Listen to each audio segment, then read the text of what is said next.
Hello दोस्तों, कैसे हो आप लोग। आज की स्टोरी मुझे अनवर ने भेजी है। तो आंखें बंद कर लीजिए और ईयरफोन्स लगा के मेरी स्टोरीज को इमेजिन कीजिए। आपको मजा आएगा। मेरा नाम अनवर है और मेरी उम्र 42 साल की है। मैं पेशे से एक ट्रक ड्राइवर हूँ। ज्यादातर वक्त मैं घर के बाहर ही गुजरता था। अब आपको तो पता ही है ट्रक ड्राइवर की लाइफ कैसी होती है। वैसे मैं पिछले 15 सालों से ट्रक ड्राइविंग का काम कर रहा था और मेरे साथ मेरा एक असिस्टेंट था। हम दोनों मिलके ट्रक ड्राइव करते थे और एक जगह से दूसरी जगह को माल पहुंचाते थे।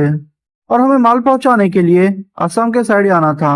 उत्तराखंड से असम का रास्ता वैसे ज्यादा दूर तो नहीं था, मगर बीच में भी हमें कुछ चीजें लेनी थी और फिर असम पहुंचना था। हम लोगों ने घर में बोला और अपने काम के लिए निकल पड़े। हम लोग पहले उत्तराखंड से माल लिए और अपने सेठ जी को बोल के असम के साइड जाने को निकल पड़े। अब ट्रैफिक से होते हुए मैं सफर तय कर रहा था। हम दोनों को ट्रक चलाना बहुत अच्छा लगता था। अब हम लोगों को इससे पैसे भी आते थे, इसलिए ज्यादा शिकायत भी नहीं की। अब एक पॉइंट आया जहाँ पे हाईवे खत्म हो गया। मैंने सोचा कि अब हाईवे से जाएंगे ऐसे तो बहुत ही टाइम लग जाएगा, क्योंकि उस टाइम पे कुछ फेस्टिवल चल रहा था। उसके लिए वहां पे ट्रैफिक भी बहुत हो गया था। हमने सोचा कि छोड़ यार, ट्रैफिक में जाएंगे तो बहुत टाइम लग जाएगा। इससे अच्छा है कि गांव के रास्ते से और जंगल के रास्ते से शॉर्टकट लेके आगे बढ़ जाते हैं। शायद यही डिसीजन मेरे लाइफ का सबसे बड़ा डिसीजन था। मेरी जिंदगी तभी से ही बदल गई। हम लोग गांव के रास्ते जाते हुए आगे बढ़ रहे थे। जंगल के एंट्रेंस में मुझे बाथरूम जाने की जरूरत महसूस हुई। मैंने अपने ट्रक को साइड में रोका और मेरे असिस्टेंट को कहा कि वो ट्रक का ध्यान रखे, और मैं झाड़ियों के अंदर टॉयलेट करने चले गया। जैसे ही मैंने अपना काम पूरा किया और पीछे मुड़ने लगा, मुझे साइड में ही एक कुछ सिक्के जैसा दिखाई दिया। जब मैंने और थोड़ा पास जाके देखा तो वो एक चांदी का सिक्का था। अब मैं हैरान हो गया कि ऐसे रास्ते में चांदी का सिक्का कैसे मिल सकता है, मगर मुझे लगा कि शायद किसी ने छोड़ दिया होगा। अब पता नहीं क्यों मुझ में लालच आ गई। मैंने सोचा कि अगर इस चांदी के सिक्के को मैं भेज दूंगा तो कुछ पैसे आ जाएंगे। शायद यही मेरी सबसे बड़ी गलती थी। मैंने उस चांदी के सिक्के को लिया और ट्रक का दरवाजा खोल के ट्रक के अंदर आके बैठ गया। जैसे मैं ट्रक के अंदर आके बैठा, ट्रक के अंदर का माहौल जैसे बदल चुका था। मुझे मिट्टी की स्मेल आने लगी और मिट्टी की स्मेल के साथ कोई मांस जो सड़ गया हो, मुझे ऐसी बदबू आ रही थी। ट्रक में रहना भी बहुत मुश्किल हो रहा था। मैंने ट्रक की खिड़कियां खोली और अपने असिस्टेंट को कहा कि यार ये कैसी बदबू आ रही है। असिस्टेंट ने ठीक से जवाब नहीं दिया क्योंकि वो नींद में था। उसने बोला कि सेठ जी चिंता मत करो, जंगल है ना, कोई जानवर मरा पड़ा होगा इसलिए अपने को स्मेल आ रही है। फिर मैंने भी सोचा कि ये भी ठीक बोल रहा है, आगे बढ़ते हैं। हम लोग जैसे ही 5 किलोमीटर और आगे बढ़े, ट्रक में एकदम से ठंडी बढ़ गई।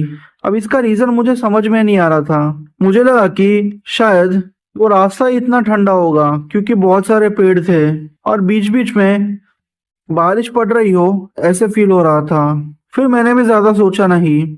जैसे ही हम लोगों ने जंगल पूरा किया, मुझे ऐसा महसूस होने लगा कि मेरे पास कोई बैठे हुआ है। पर यह कैसे हो सकता है, क्योंकि मेरे और मेरे असिस्टेंट के सिवाय यहाँ पे कोई भी नहीं था। मेरी नजर असिस्टेंट के पास गई। मैंने देखा कि असिस्टेंट के गाल पे किसी औरत के हाथ दिख रहे थे। मैं चौंक गया। मैंने अपनी आंखें मसली और फिर से देखा तो वहां पे कोई नहीं था। मुझे लगा कि ये मेरे आंखों का धोखा है। वैसे भी मैं बहुत दिनों से थक गया था और मुझे छुट्टी भी नहीं मिली थी, इसलिए सोचा कि ये पक्का आंखों का धोखा होगा। इसलिए मैं आगे बढ़ने लगा।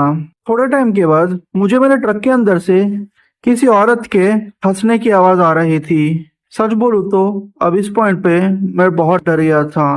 मैंने आयतुल कुर्सी पढ़ना शुरू कर दिया क्योंकि मुझे कहीं ना कहीं लग रहा था कि यह पक्का कोई आत्मा का चक्कर होगा। जैसे ही मैंने आयतुल कुर्सी पढ़ना बंद कर दिया, वो माहौल जैसे फिर से पहले जैसा था वैसे हो गया। अब 5-6 किलोमीटर और आगे बढ़े कि फिर से ये सारी चीजें मेरे साथ होना शुरू हो गया। मैंने देखा कि मेरे पास कोई औरत बैठी हुई है और मुझे घूर के देख रही है। अब आप ही सोचिए, एक तो ट्रक की पूरी लाइटें बंद है और सिर्फ हेडलाइट से चालू है, और पूरा रास्ता एकदम सुनसान है। ना आगे कोई ना पीछे कोई। जाने वो पूरे रास्ते में हम लोग सिर्फ अकेले ही थे जो कि ट्रैवल कर रहे थे। मैंने देखा कि वो औरत मुझे ही घूर के देख रही है। मेरी नजर उसके पैरों पे पड़ी। उसके पैर उल्टे थे। अब मैं समझ गया कि ये पक्का चुड़ैल है, मगर ये मेरे ट्रक में कैसे चढ़ी, यही मेरा सबसे बड़ा सवाल था। खैर जो भी हो, मुझे इस औरत से पीछा छुड़वाना था। अब मुझे उस दिन लगा कि मेरी मौत पक्की है, क्योंकि आयतुल कुर्सी पढ़ने के बाद भी ये सारी चीजें मेरे साथ फिर से होने लगी। उस औरत का रूप बहुत ही डरावना था। उसकी आंखें लटक रही थी और पूरे शरीर में से मांस की बदबू आ रही थी, और उसके गाल से मांस लटक रहा था और ताजा ताजा खून मेरे ट्रक में गिर रहा था। सच बोलूं तो ये माहौल मेरे लिए डरावना हो चुका था। जब मैंने दूसरी लाइट भी चालू की तो मैंने उसे अच्छे से देखा।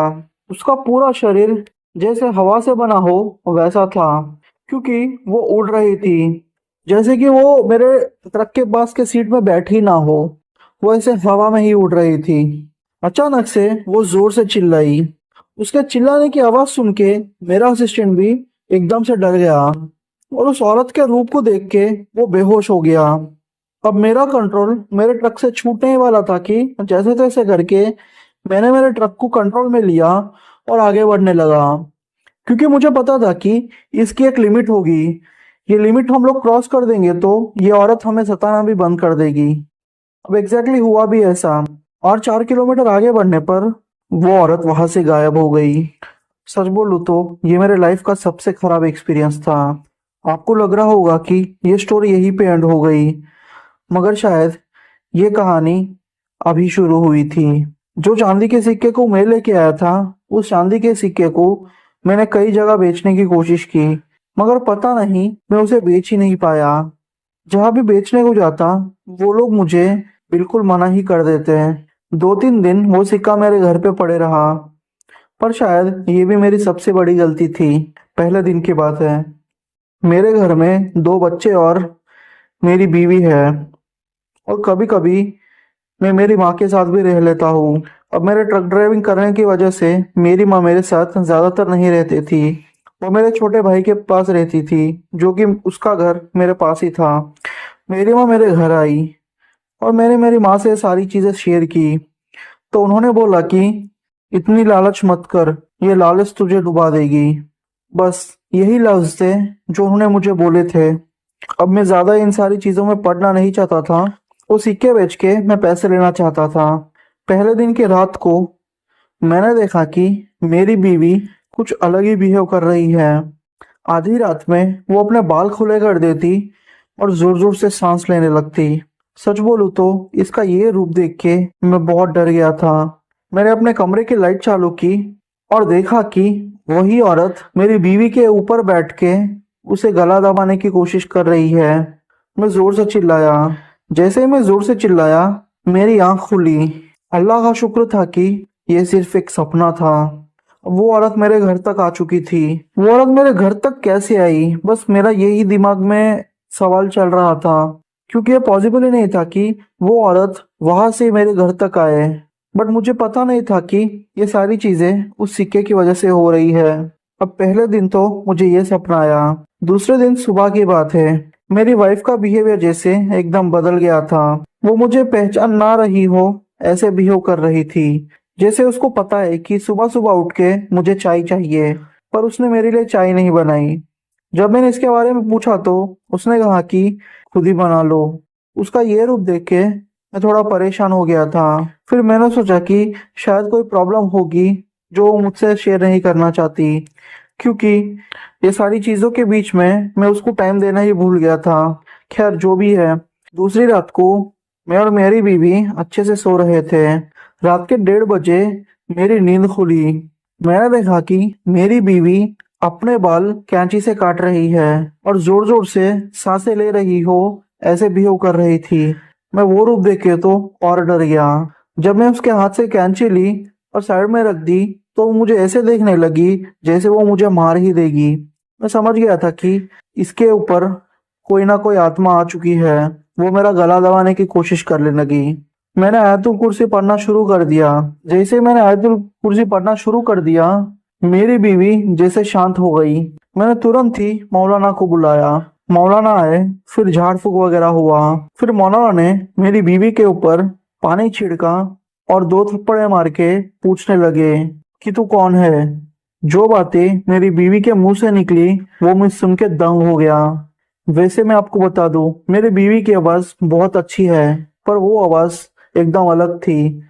जैसे 3-4 लोग एक ही बार बात कर रहे हो वैसे था। उसने बोला कि इस आदमी ने मेरी चीज अपने पास रख ली है, इसको तो मैं मार के ही रहूंगी। और उसने ये भी बोला कि इसको कई बार रोकने पर भी उसने मेरी चीज को मेरे को नहीं दिया।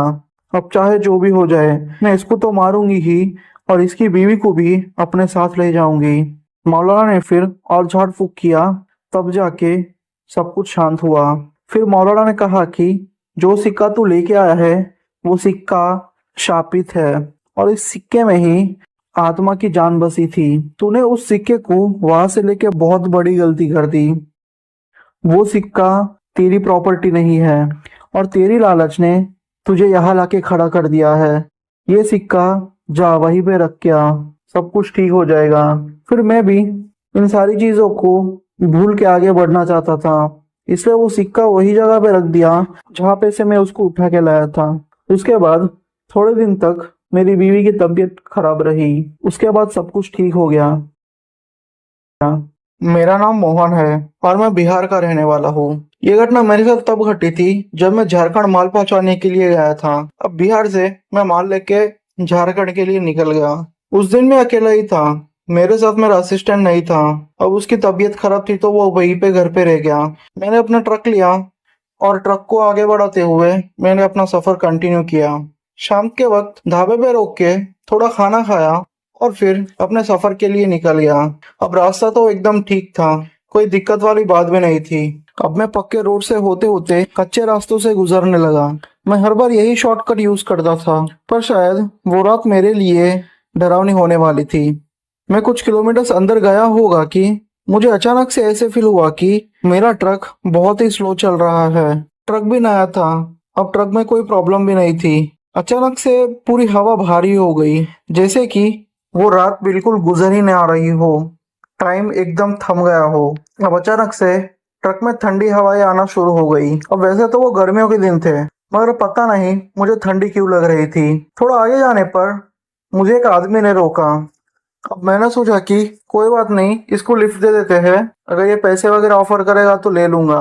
मैंने जैसे ही अपना ट्रक रोका, उस आदमी ने कहा कि उसे थोड़ा आगे जाना है। अब बिना कुछ ज्यादा सोचे मैंने उसको ट्रक में बिठा लिया। जैसे ही वो आदमी ट्रक में बैठा, ट्रक का माहौल जैसे बदल गया।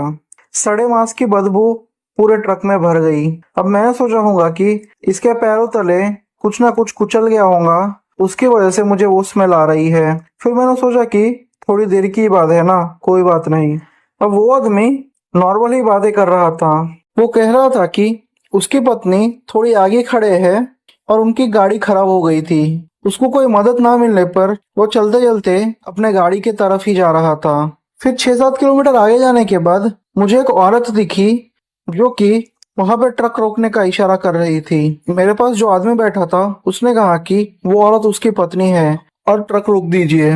मुझे ये लोगों पे शक होने लगा कि कुछ तो गड़बड़ है, पर मैंने सोचा कि ये लोग क्या ही कर लेंगे। मैं हमेशा मेरे पास चाकू वगैरह रखता हूँ कि कोई अगर इमरजेंसी आ जाए तो इसे यूज करना पड़े। अब ये लोग बैठ गए ट्रक में। हम नॉर्मल बातें करते हुए जा रहे थे कि अचानक से मैंने देखा कि वो औरत कुछ अंदर ही अंदर बड़बड़ा रही है। अब बातें करते करते मेरी नजर उसके पैरों पे पड़ी। उसके पैर उल्टे थे। अब मैं समझ गया था ये चीज क्या है। ये छलावा है जो कि मुझे धोखा देने की कोशिश कर रहा है, और अगर मैं इनकी बातों में आके इनकी बातें मानने लगूंगा तो ये पक्का मुझे मार देंगे। अब ये रास्ते से मैं बहुत बार गुजर चुका था। मुझे पता था कि अगर 4 किलोमीटर और आगे चले जाऊंगा तो एक मंदिर आएगा। अपने ट्रक को वहीं पे रोक के मंदिर के अंदर बैठ जाऊंगा जब तक सुबह ना हो। जब मैंने अपनी घड़ी देखी तो उस टाइम पे 3:30 बज रहे थे। वो लोगों ने कहा कि भाई साहब, हमारा स्टॉप आ गया है, अब यहाँ पे ट्रक रोक दीजिए। हमारे पहचान वाले हैं, वहां से किसी ना किसी को बुला के मदद ले लेंगे। मगर मुझे पता था कि अगर मैं ट्रक रोकूंगा तो ये पक्का मुझे मार देंगे। और वो जो एरिया की बात कर रहे थे वो एकदम सुनसान एरिया था। वहां पे किसी का घर होना या फिर किसी का कुछ भी पहचान वाला इंसान होना बहुत मुश्किल है, क्योंकि वो जंगल का एरिया था। मैंने कहा कि भाई साहब, मैं गाड़ी रोक देता, मगर मुझे थोड़ा काम है। मेरा काम खत्म करके हम लोग फिर से वापस आएंगे। अब वो लोगों ने ज्यादा कुछ भी बोला नहीं। जैसे तैसे करके मैं उस मंदिर के पास पहुंचा और अचानक से अपने ट्रक को बंद करके ट्रक से कूद के मैं मंदिर के अंदर आके बैठ गया। अब मंदिर की दीवारें भी थोड़ी ऊंची थी, तो मुझे दीवारें कूदनी पड़ी थी। जैसे ही मैं मंदिर में एंटर हुआ, मैंने देखा कि मेरे ट्रक के अंदर कोई नहीं है। और दूर से ही वो औरत और आदमी मुझे देख के हंस रहे थे। बोल रहे थे कि इस बार तो तू बच गया, अगर अगली बार तू यहाँ पे मिलेगा तो तू मारा जाएगा। अब यही काफी था मुझे डराने के लिए। मैं इतना डर गया कि शायद मेरे लाइफ में मैं उतना कभी डरा ही नहीं होगा।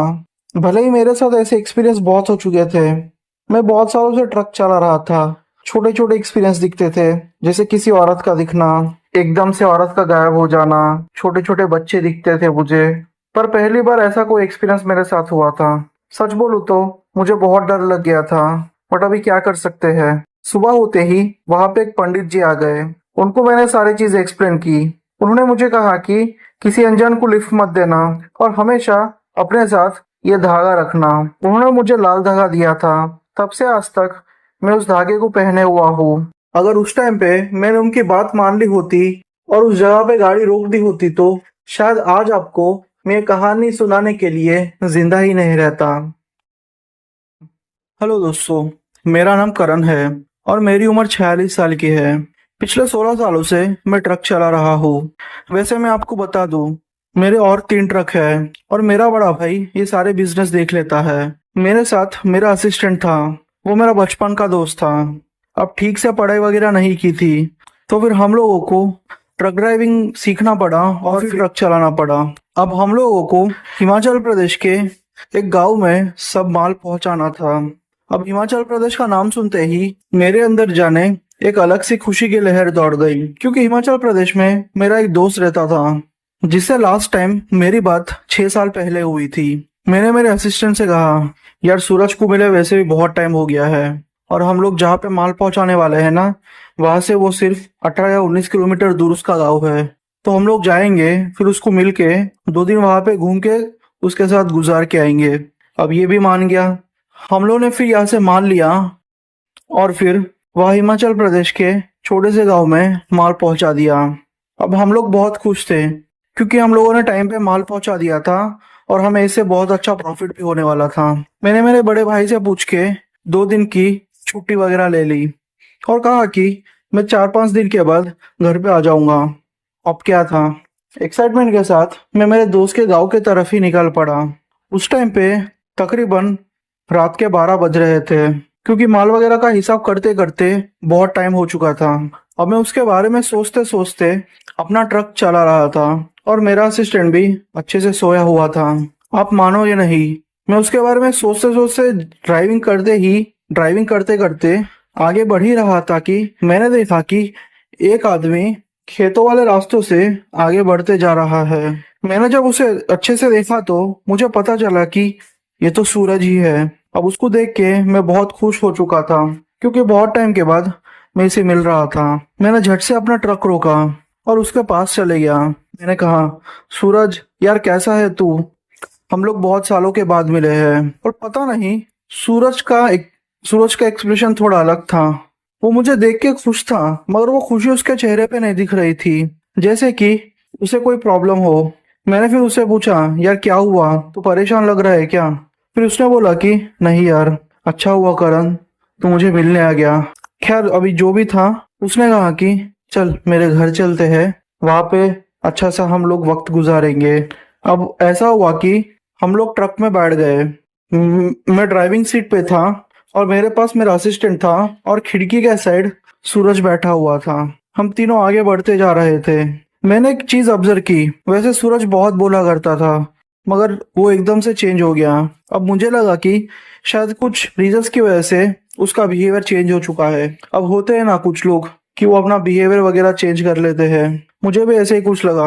बट मैं उसको देख के बहुत खुश था क्योंकि उसने मेरी बहुत मदद की थी। अब हम लोग जैसे ही उसके घर पहुंचने वाले थे, मैंने देखा कि सूरज के एक्सप्रेशंस एकदम से बदल गए, जैसे कि उसके अंदर कोई दुख हो और वो दुख बाहर निकल रहा हो। हम लोगों ने साइड में ही ट्रक रोक लिया। फिर सूरज ने कहा कि तुम लोग आगे जाओ, मुझे थोड़ा काम है, मैं काम करके आता हूँ। अब मैं उसके परिवार वालों को भी जानता था तो ज्यादा दिक्कत वाली बात नहीं थी। अब मैं और मेरा असिस्टेंट दोनों ही आगे बढ़े और हम लोग जैसे ही उसके घर गए, हमने देखा कि घर के बाहर एक फोटो लगा हुआ है जिसके ऊपर हार लगा हुआ है। मैंने देखा कि वो फोटो सूरज की थी। अब सच बोलूं तो मैं वो फोटो देख के बहुत ही डर गया था क्योंकि मैंने कभी नहीं सोचा था कि जो चीज मैंने एक्सपीरियंस की है वो सही है या नहीं। मैं एकदम से फ्रस्ट्रेट हो गया था, मैं परेशान हो गया था। मैं उसके माँ बाप से बात की तो मुझे पता चला कि 2 दिन पहले ही सूरज की मौत हो चुकी है हार्ट अटैक की वजह से। पर ये कैसे हो सकता है, क्योंकि अभी अभी तो मैंने सूरज को देखा था और उसने मेरे से थोड़ी बात भी की थी और वो यहाँ घर तक भी आया था। मैंने सारी चीजें उसके माँ बाप के साथ शेयर की, वो भी परेशान हो गए। ये एक्सपीरियंस भले ही आपको थोड़ा डिफरेंट लगे पर इसमें कहा हर एक वर्ड सच्चा है। वो लोग रोने लगे। वो बोलते थे कि सूरज तुम्हें बहुत याद करता था, शायद आखिरी बार देखने के लिए वो तुम्हें मिला। अब मेरे आंखों से आंसू आ रहे थे। मुझे समझ में नहीं आ रहा था कि मैं कैसे रिएक्ट करूं, क्योंकि बहुत सालों के बाद मैं मेरे दोस्त को मिलने आया था और मैंने कभी नहीं सोचा था कि मैं उसे कभी देख नहीं पाऊंगा, और अगर देख भी लूंगा तो ऐसी हालत में। मैं फिर उस रात उनके घर में ही रहा और दूसरे दिन निकलने से पहले मैंने उनके घर वालों को थोड़े पैसे दिए और बोला कि काका काकी आप चिंता मत करना, कुछ भी होगा तो आप मुझे फोन कर सकते हैं। फिर वो लोग से थोड़ी देर बात करके मैं फिर वहां से निकल गया।